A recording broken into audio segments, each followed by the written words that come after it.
Assalamualaikum warahmatullahi wabarakatuh. Waalaikumsalam warahmatullahi wabarakatuh. Bismillahirrahmanirrahim. Hamdan wa thana'an laka ya Allah, salatan wa salaman laka ya Habiballah, wa ala alika wa ashabika ya khaira khalqillah.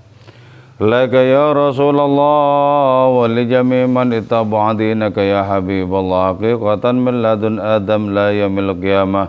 Wa ana khususan minhum ila hadratus Syekh Muhyiddin Ibn Arabi qaddasallahu sirrahu radhiyallahu lana wa lahumul Fatiha. A'udzu billahi minasy syaithanir rajim. Bismillahirrahmanirrahim. Alhamdulillahi rabbil alamin arrahmanir rahim maliki yaumiddin. Iyyaka na'budu wa iyyaka nasta'in ihdinas siratal mustaqim Shiratal ladzina an'amta 'alaihim ghairil maghdubi 'alaihim waladdallin amin. Litaqarrubina ila Allah ta'ala li muhabbatina ila Rasulillah sallallahu alaihi wasallam li salamatina fid din wad dunya wal akhirah.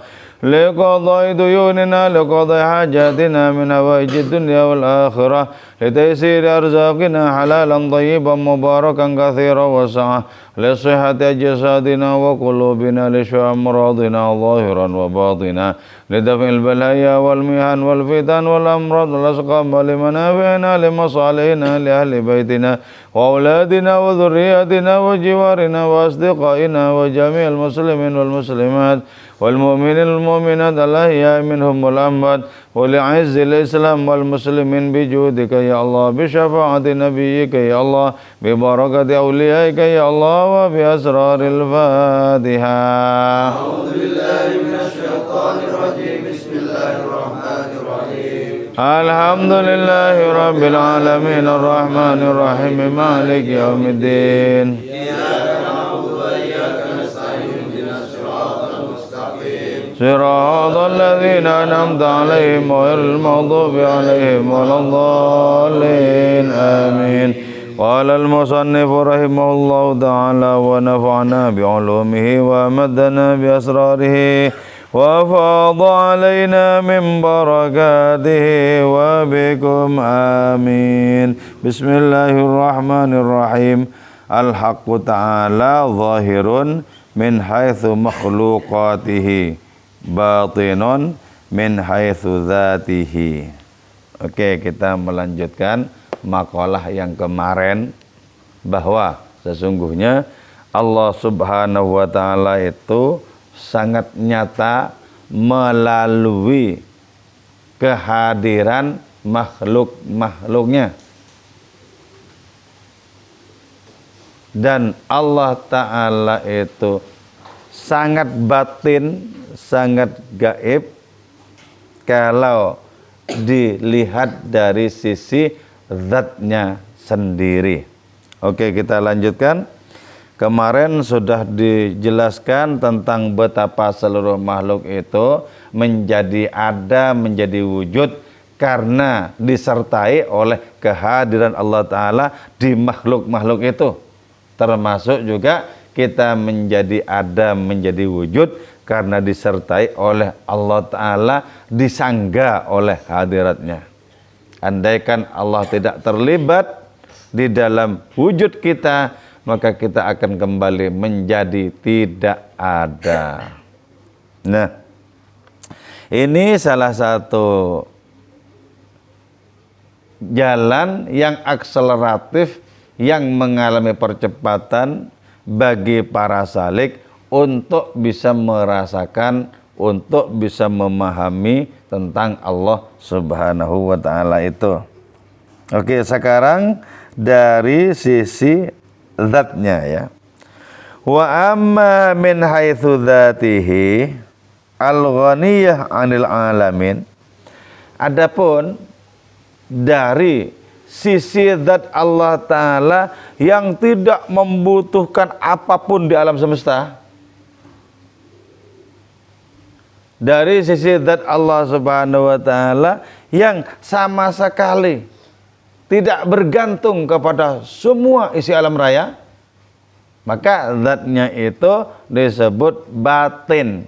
Batin itu merupakan lawan dari zahir. Zahir itu tampak, batin itu tidak tampak, tidak akan pernah bisa disaksikan zatnya itu. Kenapa? Karena kemahamutlakan Allah Subhanahu wa taala yang mengharuskan zatnya itu tidak terjangkau. Tak terjangkau. Karena itu kemudian Nabi kita bersabda, tafakkaru fi khalqillah, merenunglah kalian tentang ciptaan Allah Ta'ala dan jangan merenung tentang zatnya.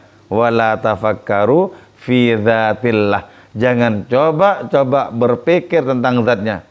Bukan Allah Ta'ala itu takut untuk dipikirkan makhluk-makhluknya, bukan. Tapi seluruh pikiran manusia, bahkan yang paling jenius sekalipun, akan ambrol, akan patah, akan tidak memiliki sedikit pun kekuatan.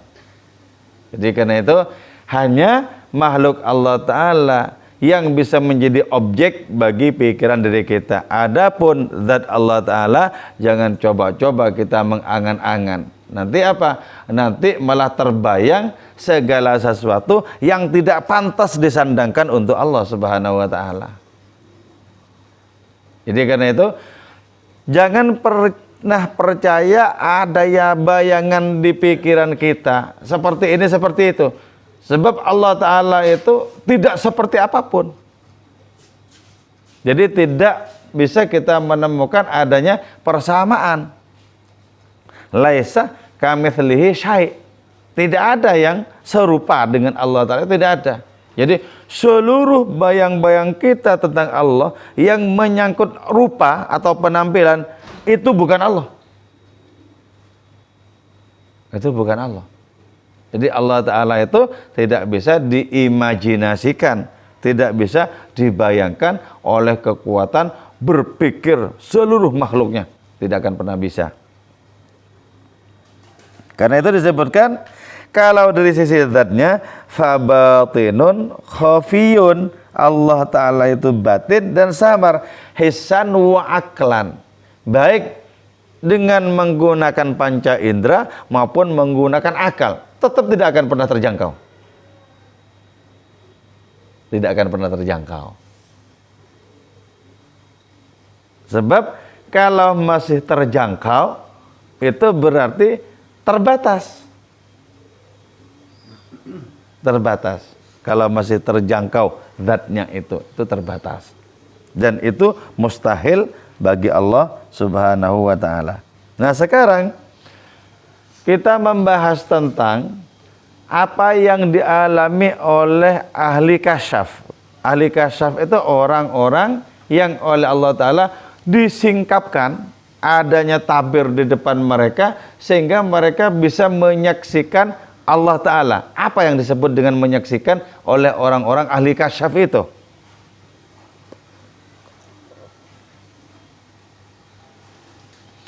Wal muradu annal haqqa ta'ala ala ma dhahara di ahlil kasyfi mashhudun mahsusun fi khalqin mawhumin ay al-dhillil mutakhayyal.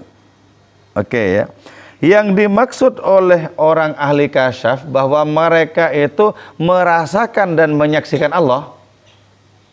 Maka yang dimaksud oleh mereka itu tidak lain bahwa sesungguhnya Allah yang disaksikan oleh mereka itu adalah kemahaannya, bukan zatnya, kemahaannya pada segala sesuatu. Nah, itu yang disebut dengan ungkapan bahwa mereka itu menyaksikan Allah, mereka itu merasakan Allah. Nah, menyaksikan dan merasakan Allah Ta'ala itu tertuju kepada kemahaannya. Dan pada segala sesuatu ada kemahaan Allah. Jadi tidak ada satu butir debu pun yang tak menampung kemahaan Allah Subhanahu wa Ta'ala. Jadi perkara kita itu perkara apa sebenarnya? Persoalan kita itu persoalan apa? Persoalan tidak sanggupnya menembus kemahaan Allah Ta'ala lewat segala sesuatu. Padahal kemahaan Allah Ta'ala itu ada pada segala sesuatu. Kenapa kok kita tidak menyaksikan, tidak merasakan? Itu persoalannya adalah ketidaksanggupan untuk menembus. Atau persoalannya adalah belum mendapatkan karunia dari Allah yang berupa kasyaf. Andaikan mendapatkan karunia dari Allah berupa kasyaf, maka kita akan senantiasa menyaksikan dan merasakan Allah Ta'ala lewat segala sesuatu. Coba misalnya ya, kita renungi. Model kuping kita, hidung kita, itu kita tidak ikut serta memproduksi loh. Itu melibatkan Allah. Nah, cara menggedornya hati itu seperti itu. Ini produksi Allah Ta'ala. Kenapa kok tidak menyaksikan kemahaan yang memproduksi itu? Jadi, walaupun perenungan kita dikerahkan habis-habisan, tapi kita belum mendapatkan karunia kasyaf, tetap juga tidak akan pernah bisa. Tidak akan pernah bisa untuk menyaksikan adanya Allah dan mengalami hadiratnya itu. Tetap tidak bisa. Jadi karena itu kita kemudian tidak terutama mengandalkan jerih payah kita di dalam merenungi kemahaannya pada segala sesuatu, tapi terutama kita mengandalkan kemurahan Allah Ta'ala untuk memberikan kasyaf kepada kita. Untuk memberikan kasyaf kepada kita. Kalau kita mendapatkan kasyaf itu ya, maka kita akan terus menerus hanya terfokus kepada Allah, hanya akan sibuk dengan Allah, hanya akan sibuk dengan Allah Subhanahu Wa Taala semata-mata. Jadi walaupun misalnya ya dialami oleh para wali yang sadar misalnya, nah mereka itu senantiasa sibuk dengan Allah Subhanahu Wa Taala, tapi sibuknya tidak sama dengan sibuknya wali yang jadzab.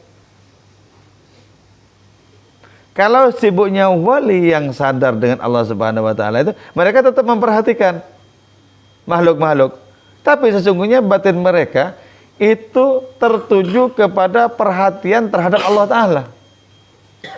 Jadi walaupun mereka itu senantiasa terfokus kepada Allah Ta'ala, tapi di dalam bertindak, di dalam berperilaku dengan sesama manusia, mereka memiliki takaran untuk masing-masing orang itu. Memiliki takaran tindakan untuk masing-masing orang. Tapi pada saat yang bersamaan tidak pernah kehilangan dari merasakan Allah Ta'ala, dari menyaksikan hadirannya. Woi, hebat ya. Coba kita bayangkan ya, orang-orang seperti Habib Abu Bakar, Habib Syehan itu loh. Itu kan kita menyaksikan wajahnya itu ya, itu berkabar kepada kita bahwa mereka itu tidak menyaksikan siapapun selain Allah Ta'ala loh. Lewat menyaksikan kemahaannya yang berpendar-pendar lewat segala sesuatu. Jadi kalau begitu ya, maka apa yang disebut sebagai alam semesta ini, itu disebut sebagai maujudun mauhumun. Wujud yang diprasangkakan. Diprasangkakan apa? Diprasangkakan ada, padahal dia nggak ada. Jadi seluruh makhluk itu disebut maujud mauhumun. Ya. Disebut sebagai wujud yang hama dipersangkakan saja, dipersangkakan ada. Sejatinya tidak ada. Tidak ada. Jadi karena itu kalau sampai kita betul-betul meyakini makhluk itu ada, berarti di saat itulah kita akan menyaksikan bahwa Allah Ta'ala itu gaib. Tapi ketika kita menyaksikan bahwa kemahaan Allah Ta'ala yang ada semata-mata, di saat yang bersamaan makhluk itu menjadi gaib. Jadi ya, alam semesta juga disebut sebagai apa? az-zillul mutakhayyal. Jadi bayang-bayang yang diimajinasikan. Diimajinasikan apa? Diimajinasikan ada. Bayang-bayang ini cuman. Bayang-bayang. Nah, bayang-bayang itu tidak memiliki dirinya sendiri. Coba bayang-bayangnya pepohonan. Itu kan merupakan bagian dari pepohonan. Tidak berdiri sendiri sebagai bayang-bayang, itu enggak. Kalau pohonnya pindah, bayang-bayangnya pindah juga itu. Jadi disebut sebagai al-dhillul mutakhayyal. Bayang-bayang yang hanya diimajinasikan. Jadi adanya itu cuma diimajinasi. Karena itu kalau sampai dianggap, diyakini ada betul-betul secara konkret, di saat itulah kemudian kita akan menyaksikan Allah Ta'ala di sebaliknya. Yaitu Allah Ta'ala itulah yang samar. Makanya di dalam kamus tasawuf itu disebutkan, di situ ada istilah Dzu aqlin. Dzu aqlin itu adalah orang yang menyaksikan makhluk begitu nyata dan Allah samar. Itu dzu aqlin. Jadi adanya Allah Ta'ala itu cuma ditarik dari kesimpulan. Kesimpulan apa? Bahwa setiap makhluk, setiap sesuatu ada penciptanya.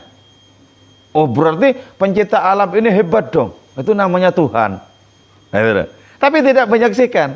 Kenapa? Karena menyaksikan makhluk itu lebih nyata dibandingkan Tuhan.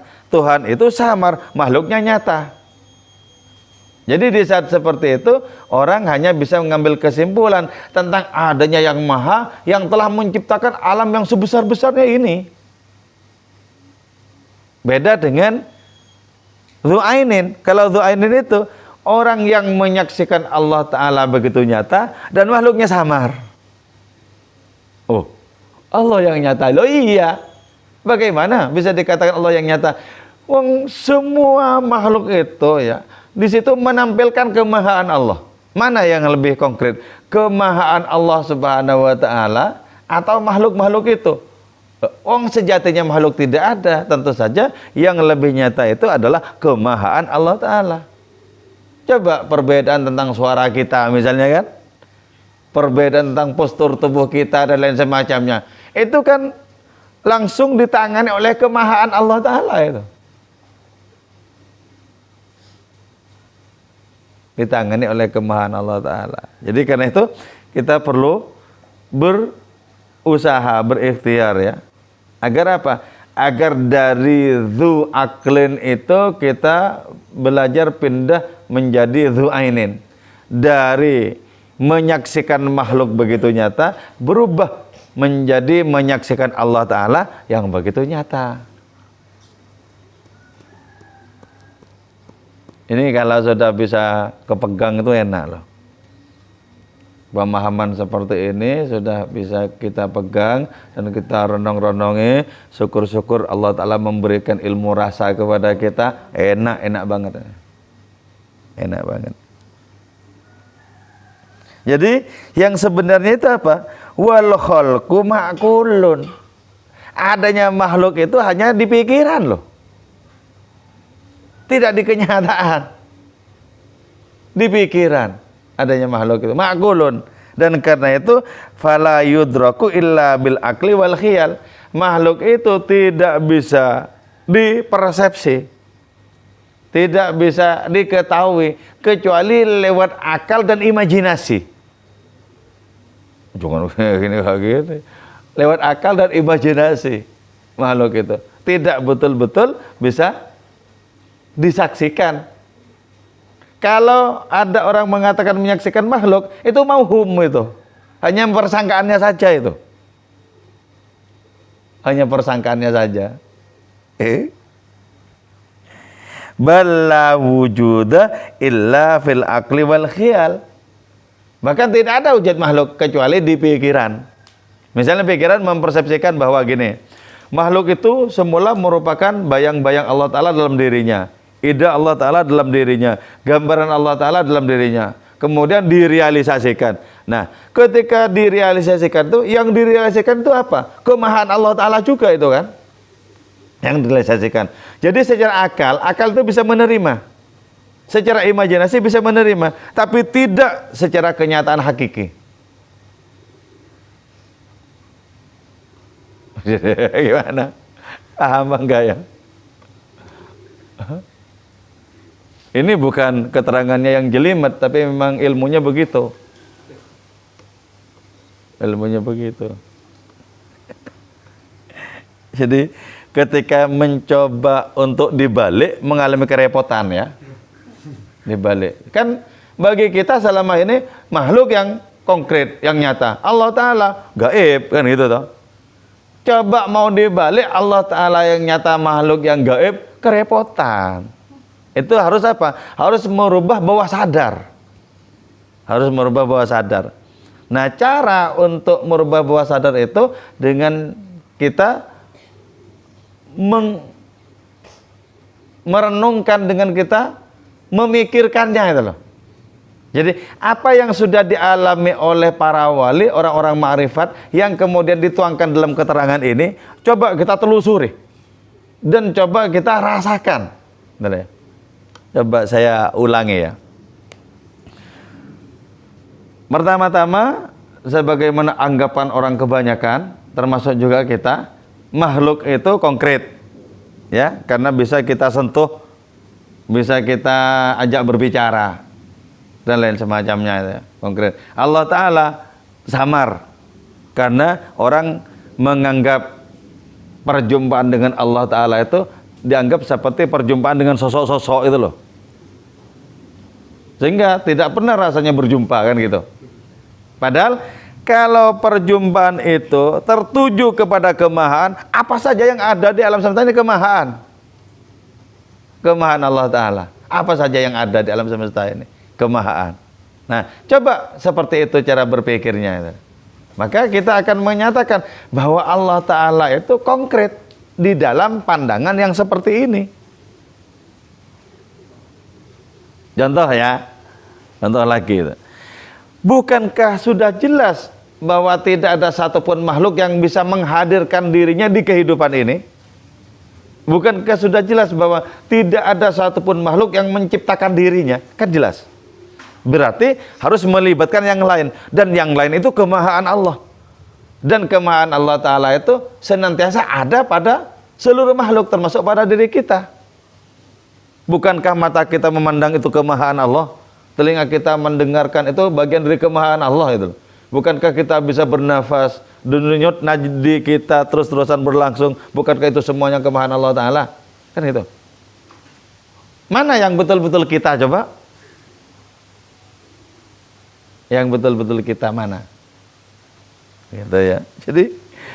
Jadi harus dibalik. Nah, ketika sudah dibalik seperti itu, kita menyaksikan bahwa tidak ada batasan bagi adanya kemahaan Allah Ta'ala itu. Maka Maulana Rumi mengatakan, dunia ini merupakan penjara bagi si bodoh. Dunia ini. Maksudnya penjara, ya hanya berputar-putar di makhluk itu, penjara. Tapi dunia ini adalah sarana pembebasan bagi si cerdas.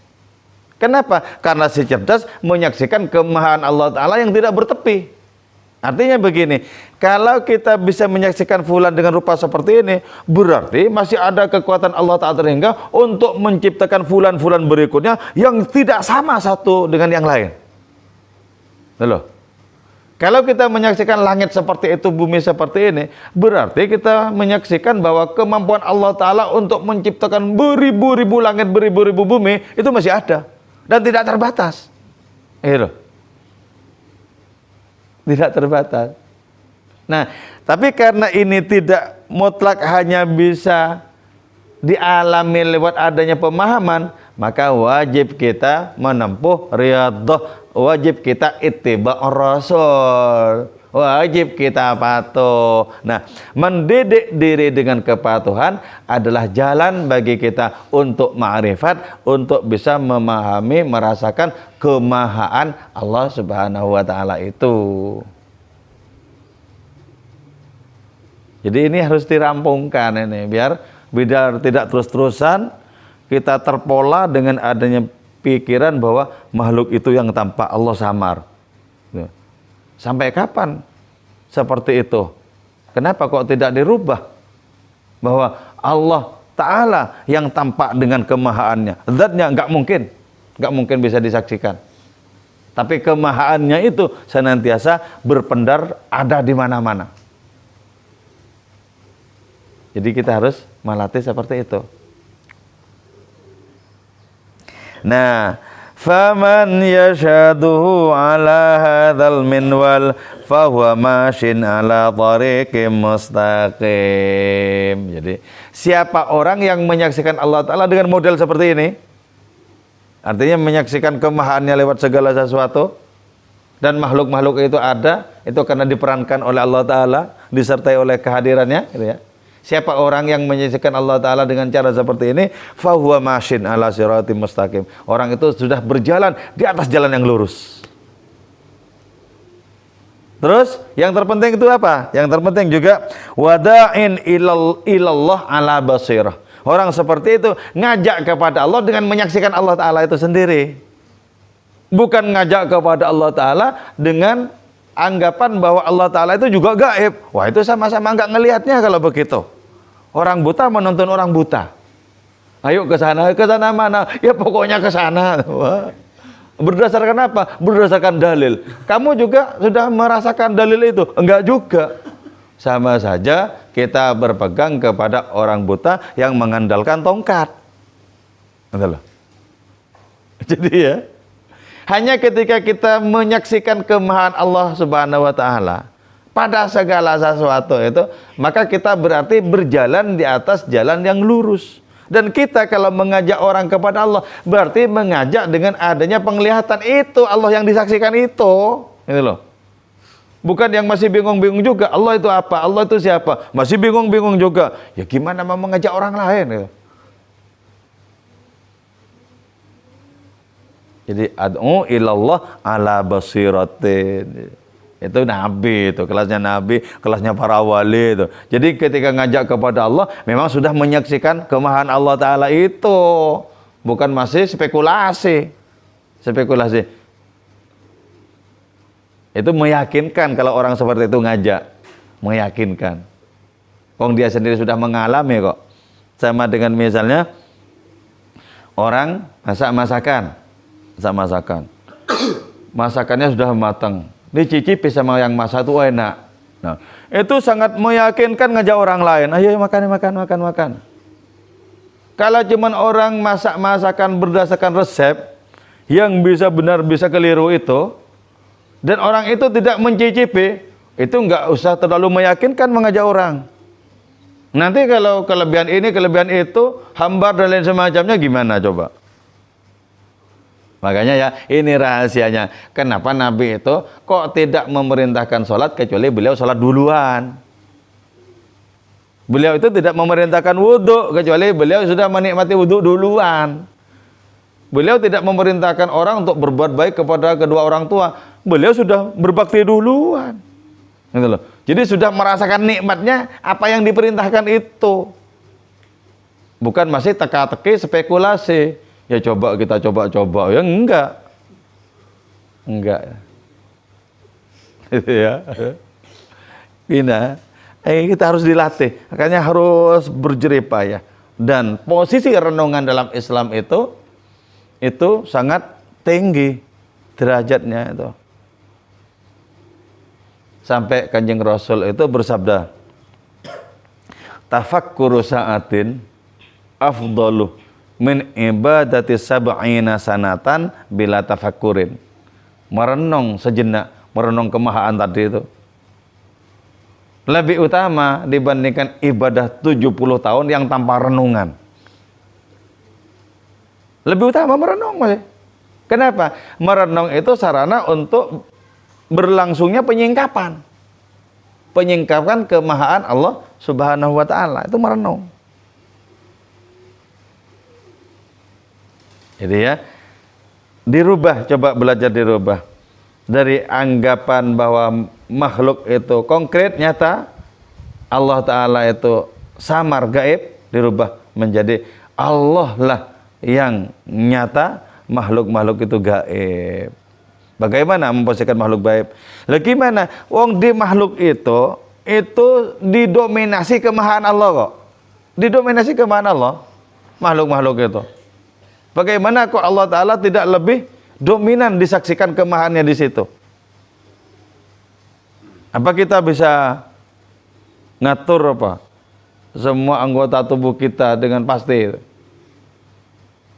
Gak bisa. Gak bisa. Siapa yang mendenyutkan nadi? Mau kita atur berapa? Jangankan ngatur, jumlahnya sehari nggak tahu berapa denyut. Nggak tahu. Detak jantung seberapa ya nggak paham. Ketika paham, hasilnya membaca bukan mendeteksi. Jadi di kita sendiri lebih banyak kemahaan Allah Ta'ala. Akan tetapi ya, karena Allah Ta'ala memberikan pikiran kepada kita, memberikan akal kepada kita, maka kita mendapatkan taklif, yaitu beban agama, disuruh ini, suruh itu, suruh ini, suruh itu, suruh ini, suruh itu. Nah, semestinya langsung kita melakukan lompatan ke ketulusan. Jangan masih bingung-bingung melaksanakan ini, kalau wajib dapat pahala, kalau tidak dilaksanakan itu mendapat siksa. Jangan ke sana, tapi langsung lompatan ke kesetiaan itu loh, langsung ke ketulusan. Nah, itu lebih cepat. Kenapa dilaksanakan? Ya ini perintah Tuhanku. Perintah Tuhanku.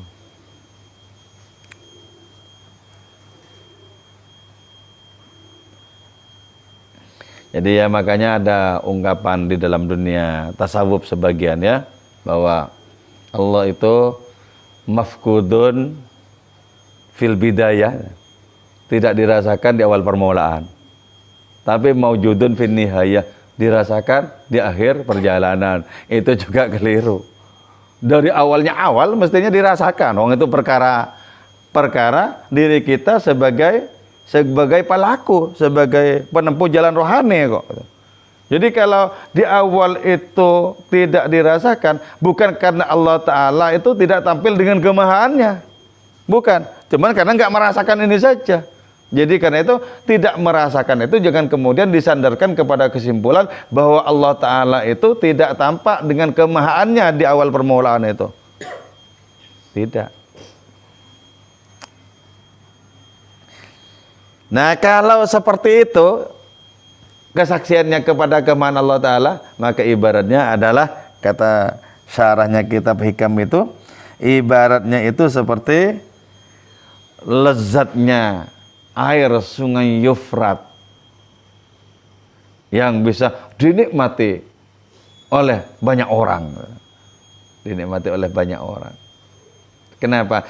Karena menularkan adanya kelezatan. Menyaksikan kemahaan Allah itu lezat. Nah itu coba ditularkan. Ditularkan. Kan sudah sangat meyakinkan.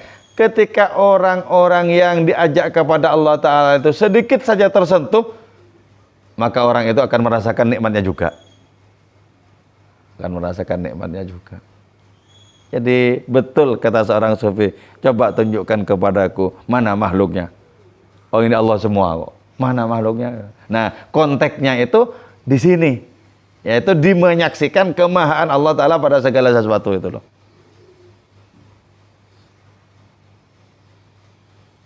Oke ya. Ini kita insya Allah lanjutkan besok. Terus di saving ya, dimasukkan ke dalam hati pemahaman seperti ini, dan terus coba dikelola terus. Jangan dibiarkan nganggur. Kalau nganggur berkarat, dikelola.